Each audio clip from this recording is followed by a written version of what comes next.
Ramadan telah berlalu. Kita sudah 1 bulan ditempa oleh Allah Subhanahu wa Ta'ala, dilatih, dididik, ditempa, dipojok. Harapannya tadinya kita orang-orang yang beriman, modalnya beriman, digodok di bulan suci Ramadan. Outputnya adalah takwa. Jadi output atau hasil yang diharapkan dari Ramadan itu adalah agar kita orang-orang yang tadinya beriman, ya ayyuhalladzina amanu kutiba alaikumusiyam, dan ujungnya diharapkan kita menghasilkan ketakwaan. Karena hanya orang-orang takwa lah yang dijamin oleh Allah 100% dijamin oleh Allah keselamatannya, kebahagiaannya, kesuksesannya, keberkahannya, keberuntungannya, kemenangannya di dunia dan di akhirat 100%. Adapun masih menjadi orang beriman, kalau masih menjadi orang beriman, jaminannya belum penuh, Pak. Mungkin sebagian tergantung imannya. Bisa dijamin 10%, bisa dijamin 20%, bisa 30%. Tergantung derajat keimanan kita dan amal soleh kita. Tapi kalau sudah sampai derajat takwa, maka dijamin penuh oleh Allah Subhanahu wa Ta'ala. Makanya mengapa banyak sekali ayat-ayat dan makanya yang memberitakan kita harus sampai pada derajat itu. Makanya berbagai macam amal ibadah, berbagai macam aturan-aturan, berbagai macam perintah-perintah dan larangan Allah SWT itu semua dalam tujuan bagaimana kita bisa sampai ke derajat itu. Apabila kita sudah sampai derajat itu, insya Allah kita tidak akan turun-turun lagi. Kalau masih orang beriman, misalnya itu al-imanu yazidu wa yanqus, kadang naik, kadang turun. Tapi kalau sudah sampai derajat itu, insya Allah kita tidak turun-turun lagi, Pak. Insya Allah tidak turun-turun lagi. Makanya sampai bahkan orang yang derajat takwa itu adalah ketika nanti dia mati, makanya matinya pasti dalam keadaan husnul khatimah. Tapi kalau masih beriman doang, belum ada jaminan. Belum ada jaminan. Tapi begitu sudah sampai derajat takwa, maka jaminan itu penuh. Dia matinya mati dalam keadaan husnul khatimah, mati dalam keadaan iman, mati dalam keadaan Islam. Sebagaimana yang selalu diperintahkan setiap khutbah Jumat, ya ayyuhalladzina amanu taqullaha haqqa tuqatih wa la tamutunna illa wa antum muslimun. Wahai orang-orang beriman, bertakwa kalian terus menerus. Dengan sebenar takwa, bukan takwa yang tanggung-tanggung, tapi takwa yang benar. Apabila sudah kita lakukan itu, wala tamutunna illa wa antum muslimun, jangan sekali-kali mati kecuali dalam keadaan Islam. Ya, itu mengatakan bahwa kalau takwa kita benar, insya Allah mati kita pun nanti matinya dalam keadaan Islam, husnul khatimah, amin ya rabbal. Nah, salah satu ciri orang-orang yang takwa itu sudah kita bahas banyak di bulan suci Ramadan. Semuanya amal-amal berbentuk menghasilkan takwa. Cuma yang paling pertanyaan kita adalah cirinya sudah nggak kita termasuk orang-orang yang meraih ketakwaan itu? Bisa kita lihat pascanya, Pak. Kalau di bulan suci Ramadan kita semangat ibadah, itu mah biasa, namanya Ramadan. Kalau di bulan suci Ramadan kita bisa meninggalkan kemungkaran, meninggalkan dosa-dosa, itu mah biasa, namanya Ramadan. Kalau kita biasa mengendalikan hawa nafsu di bulan suci Ramadan, bisa berbuat baik kepada manusia, bisa mengendalikan emosi, bisa memaafkan orang lain, itu maha biasa, namanya Ramadan.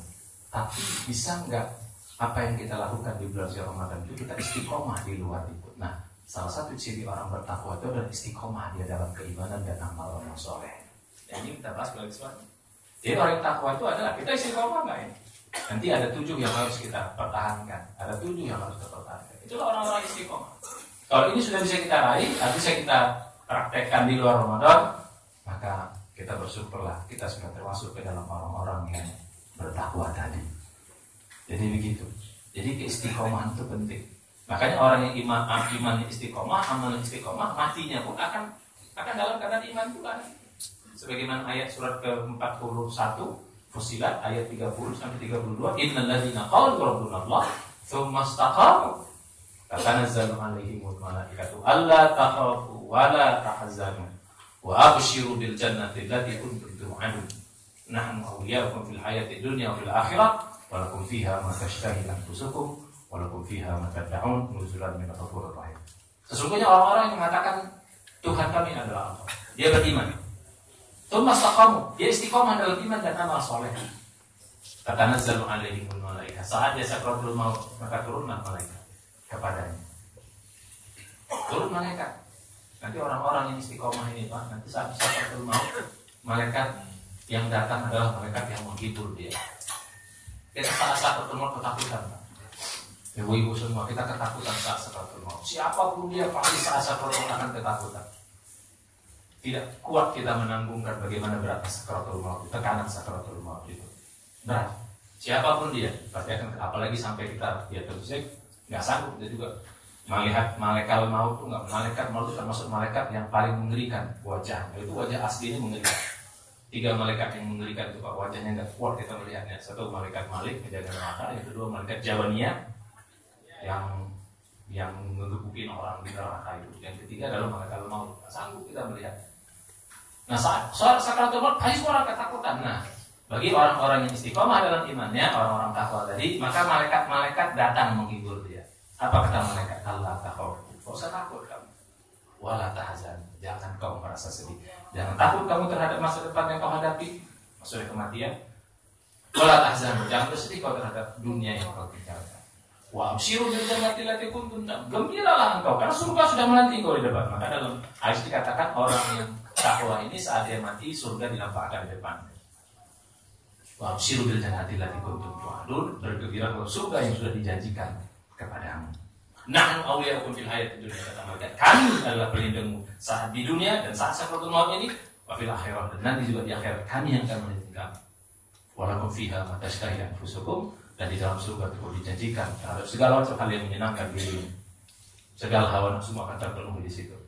Walakum fiha ma tad'un, dan dalam surga itu kau akan diberikan apa yang kau minta. Nuzulan min ghafurur rahim, adalah hidangan dari Allah Subhanahu wa taala. Nah, kembali kita dalam konteks. Jadi, kalau orang takwa itu Pak, saat sakaratul maut yang istiqomah, tetap dalam keadaan ketakwaan, tetap dalam keadaan ini yang kita cari.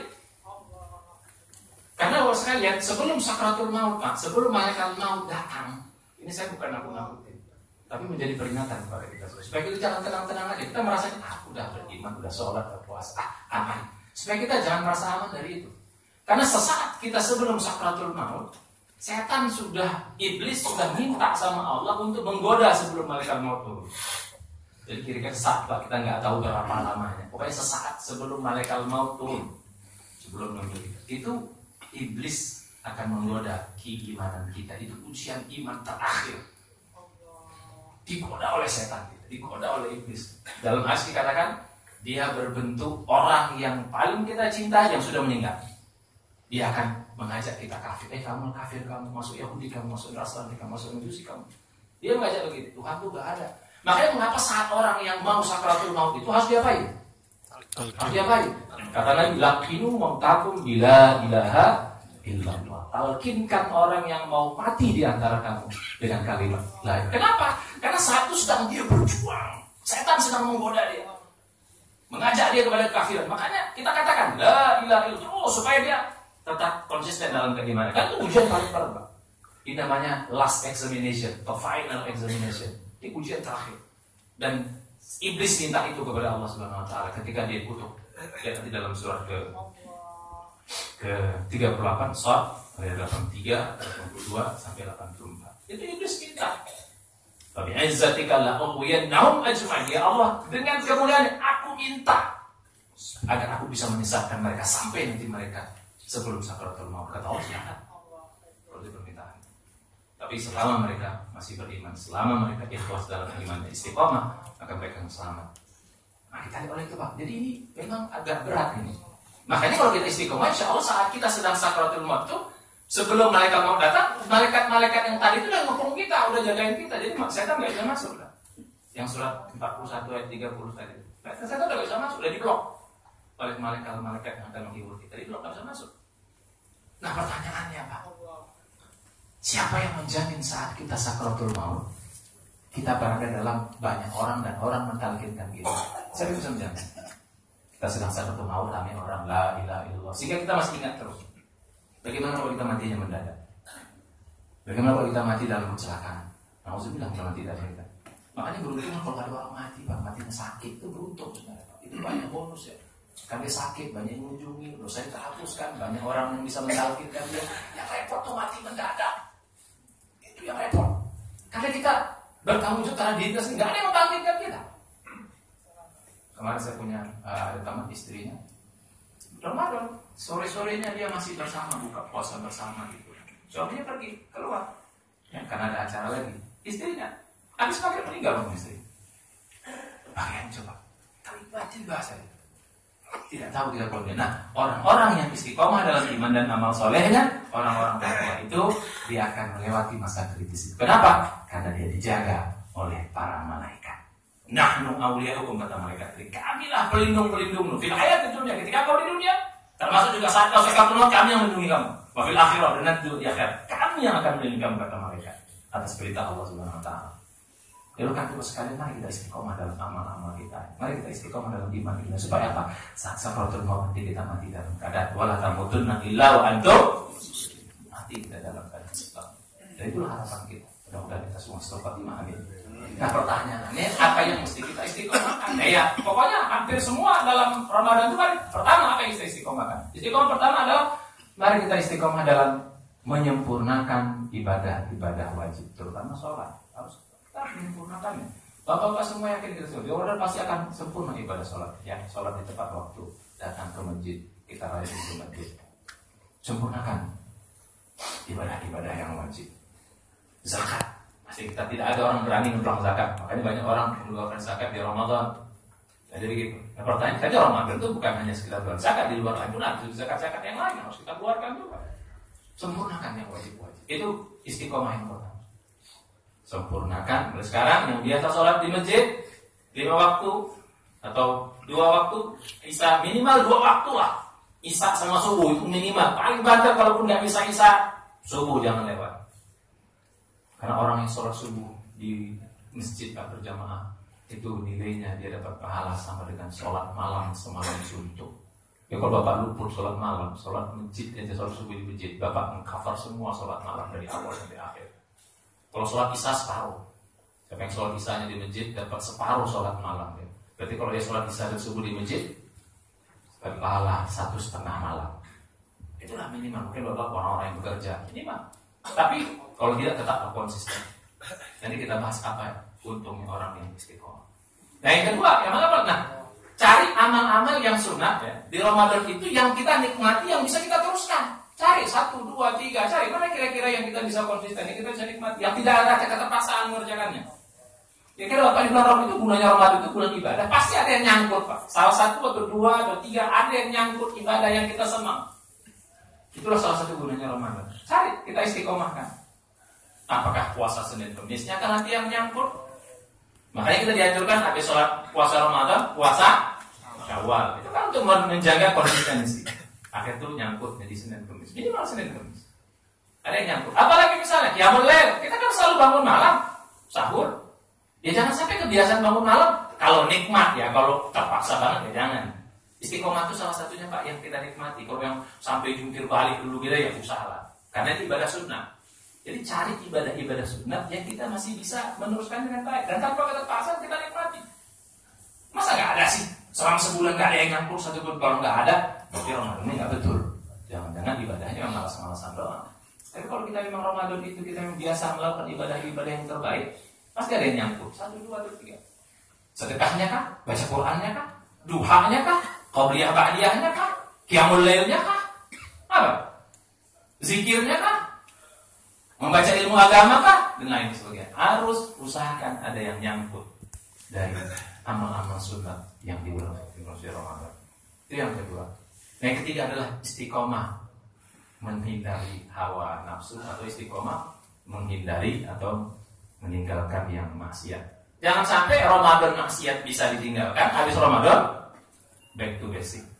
Maaf ya, saya kalau Ramadan nggak bisa urusan suap menyuap, urusan Ramadan. Jangan. Nanti aja lebaran. Oh ini ya.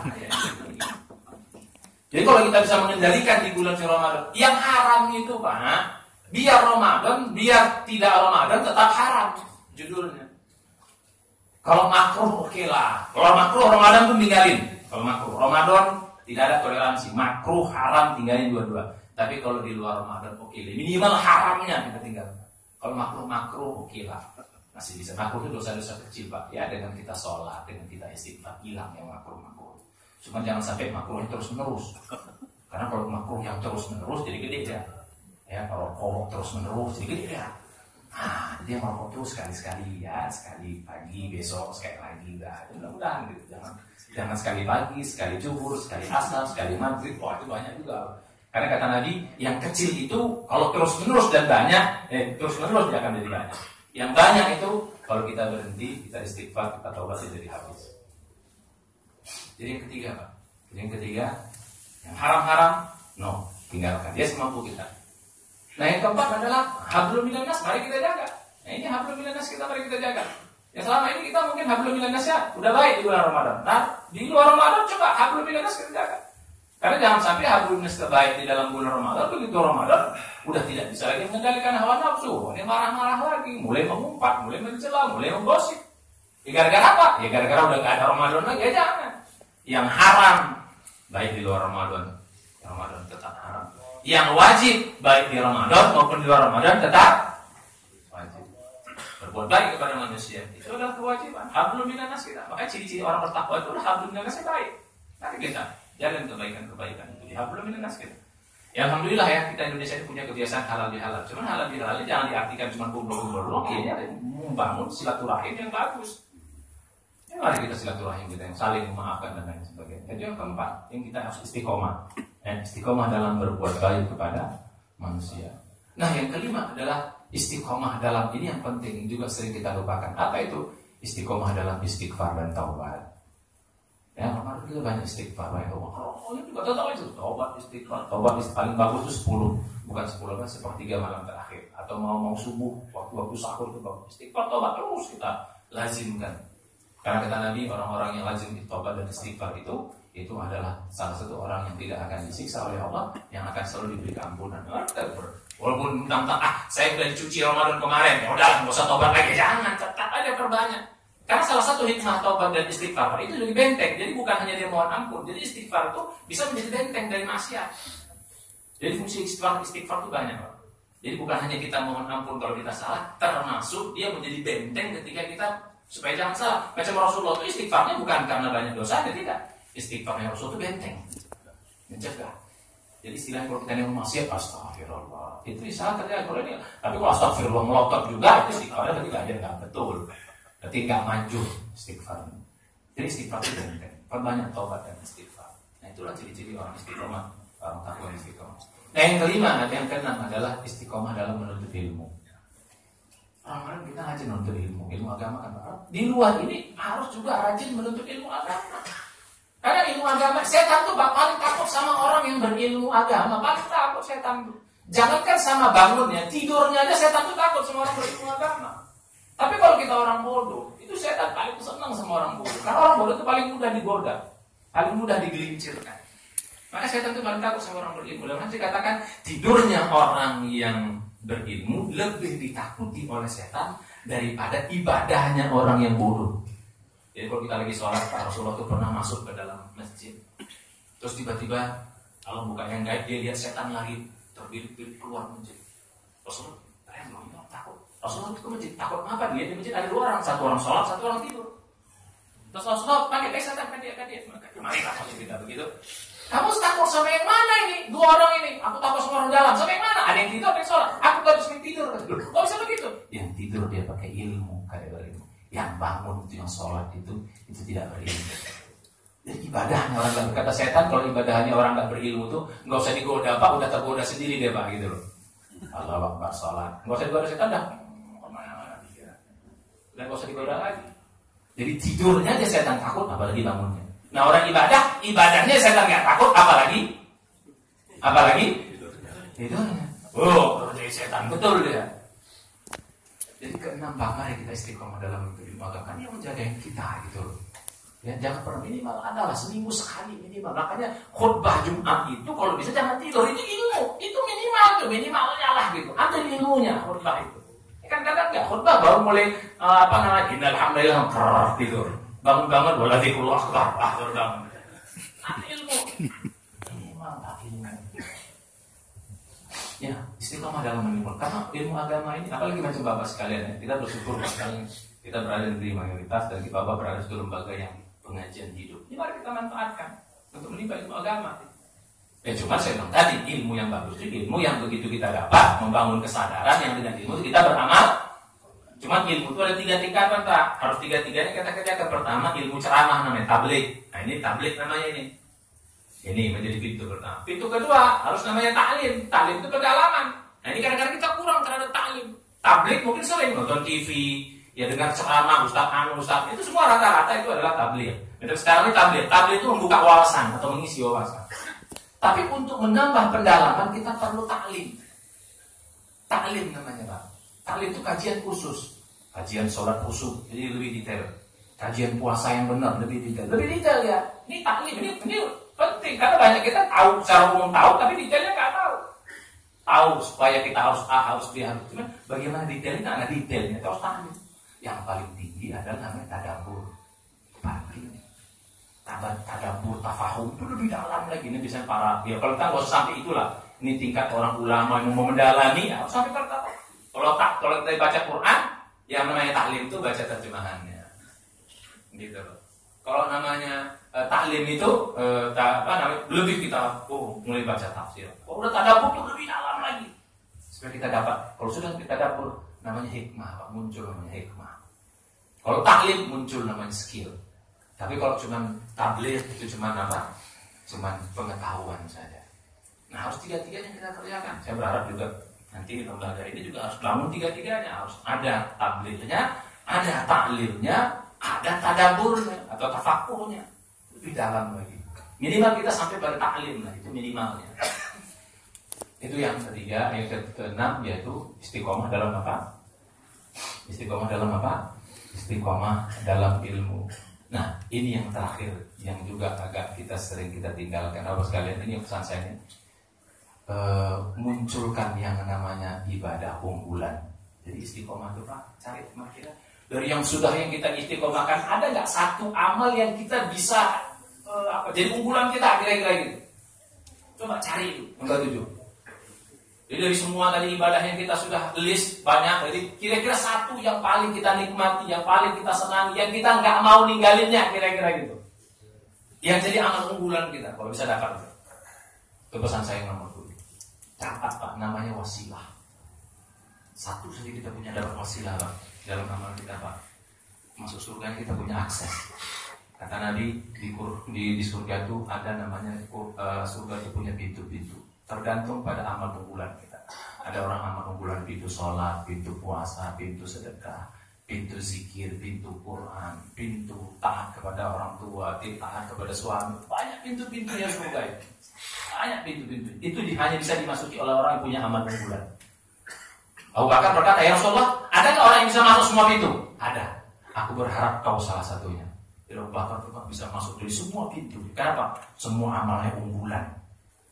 Nah, cari sekarang amal unggulan kita apa? Nanti coba lihat surat ke 33 ayat 35. Cari pakai amal unggulan kita. Mana amal unggulan kita? Apakah sholat? Sholat wajib misalnya, orang amal unggulan sholat wajib nggak pernah tinggal kecuali selalu di masjid. Itu namanya unggulan. Unggulannya sholat di masjid. Ada orang unggulannya sholat malam, nggak pernah tinggal. Jadi nggak pernah tinggal. Dan dia mengerjakannya enjoy. Ikhlas, tidak pernah tinggal dan enjoy, itu syaratnya. Ikhlas. Kedua, tidak pernah tinggal kecuali darurat ya. Yang ketiga dia enjoy banget. Bahkan sakit kepala kalau nggak dia kerjakan. Nah, kira-kira gitu. Dia kalau nggak terasa gimana gitu. Cari satu aja. Sedekah kah? Baca Quran kah? Zikir kah? Apa? Kalau satu kita sudah punya amal unggulan, Pak. Wah, itu surga kita punya akses khusus. Walaupun mungkin ibarat Bapak pernah dengar kalau sekolah jalur prestasi pernah dengar? Di kerja pun Pertamina masih ada nggak jalur prestasi? Orang masuk jalur prestasi. Saya nggak sekarang. Dulu kan ada dia jalur prestasi ya. Mungkin fisikanya pas-pasan 6 semuanya 6, matematika 6, fisika 6 semua 6. Maksudnya nggak lulus ya Pak, universitas terkenal. Nggak bisa masuk Pertamina, nggak bisa masuk mana. Tapi dia punya punya prestasi apa, jago apa gitu. Masuk ya Pak.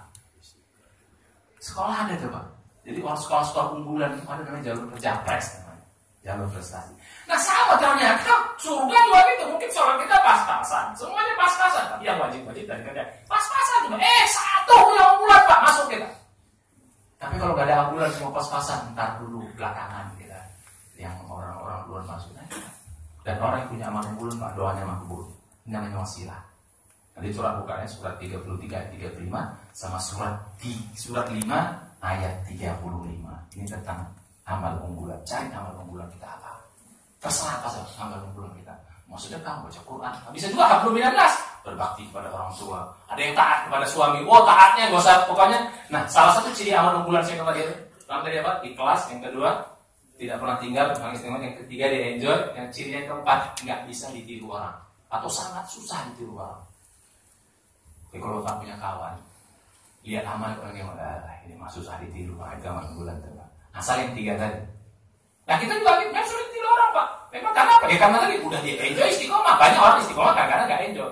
Ada kadang-kadang istiqomah enjoy tapi nggak ikhlas. 3, ikhlas banget. Arti ikhlas banget tuh dia mau dipuji, mau ditengok, mau dihina, mau dia apa, nggak berubah perasaannya. Dipuji nggak bangga banget, dihina pun tetap dia beramal. Syaratnya apa? Ikhlas. Istiqomah tidak pernah tinggal. Terus 4, 3 dia enjoy. Yang keempat, susah ditiru orang. Ini bukan amal generic, unik amal lain. Nah cari itu yang ketujuh. Mari kita istiqomahkan. Kalau itu dapat, bersyukurlah kita. Maka kita sudah punya akses untuk menuju surganya Allah. Doa-doa kita terkabul dan kita bisa memberikan syafaat. Orang yang punya amal belum bisa beri syafaat ya Pak. Itu hebatnya. Ya, makanya mari kita yang poin nomor 7 ini carilah amal. Insya Allah pasti ada. Jadi caranya apa? Jadi dari semua amal itu cari yang mana yang paling apa? Yang paling kita senangi dan kita bisa terus istiqomah di dalamnya. Ambil satu aja udah hebat. Apalagi bisa 2, bisa 3. Silahkan ambil. Nah mudah-mudahan Ramadan ini bisa kita jadikan amal yang suatu tempat atau suatu terminal yang bisa mengantarkan kita ke dalam ketakwaan kita. Baik kita bisa memperoleh amal-amal manfaat di dunia, insya Allah pasti di akhirat. Saya kira demikian, mudah-mudahan bermanfaat. Insya Allah mudah-mudahan kita bisa mengamalkannya, termasuk saya pribadi. Amin ya rabbal alamin. Hadana wa iyyakum ajma'in. Mari kita baca hamdalah. Ada pertanyaan? Oke, silakan, ada pertanyaan. Kita punya waktu 10 menit untuk pertanyaan. Atau sudah cukup clear? Oke, kita ulang. 7. Satu apa tadi? Istiqomah dalam amal-amal yang wajib. Baguskan. Yang kedua, amal-amal sunat yang kita senangi teruskan. Yang berat-berat nggak apa-apa, tinggalin toh sunat ini. Ya. Yang ketiga, latihan mengendalikan hawa nafsu, meninggalkan kemaksiatan. Yang keempat, hablum minannas. Yang kelima, terus menerus taubat dan istighfar. Itu ciri-ciri orang takwa itu gitu kan. Dilihat surat 3 ayat 133 sampai 135. Tetap dia bertaubat, tetap dia mau ampun. Yang keenam, dia selalu menuntut ilmu agama, menambah ilmu agama. Apakah tabligh, yang bagus yang taklim, apalagi sampai pada tadabbur atau sampai tafakur. Yang terakhir, dapatkan satu amal unggulan kita. Itu namanya wasilah. Ya ayyuhalladzina amanu taqullaha wabtaghu ilaihi wasilah, kata Allah dalam surat ke-5 ayat 35 itu. Wahai orang beriman, bertakwalah dan cari satu amalan yang membuat kau bisa sampai kepada Allah Subhanahu wa taala. Mudah-mudahan kita semua mempunyai 7 istiqomah ini. Insyaallah kita perlu 7 istiqomah ini. Orang yang punya amal istiqomah itu Pak, kalau kita menghitung amal beda, kali-kalinya beda Pak. Orang yang sudah beramal 20 tahun dengan orang yang sudah beramal 10 tahun, itu nilainya beda-beda Pak, walaupun amalnya sama. Paham maksudnya? Nah, ada orang yang sudah sholat malam dia 20 tahun. Ada orang yang baru 10 tahun. Asal tingkatnya sama-sama ikhlasnya, itu nilainya beda Pak. Ada nilai loyalitas namanya. Yang mana lebih tinggi nilainya? Sama lah kayak orang kerja. Orang yang walaupun S1 dia masuk kerja tahun pertama, dengan orang yang mungkin SD dia sudah 10 tahun, gajinya juga beda Pak. Begitulah keistiqomahan di hadapan Allah SWT. Karena Nabi mengatakan, afdalul a'mali ilallah, ahabbul a'mali ilallah, adwamuhu wa in qalla. Amal yang paling dicintai Allah biar sedikit asal terus menerus istiqomah. Dan bahkan Pak, ini kabar gembira, orang yang istiqomahnya Pak, matinya tetap dihitung beramal. Kita mati Pak, falahum ajrun ghairu mamnun. Amalnya nggak putus.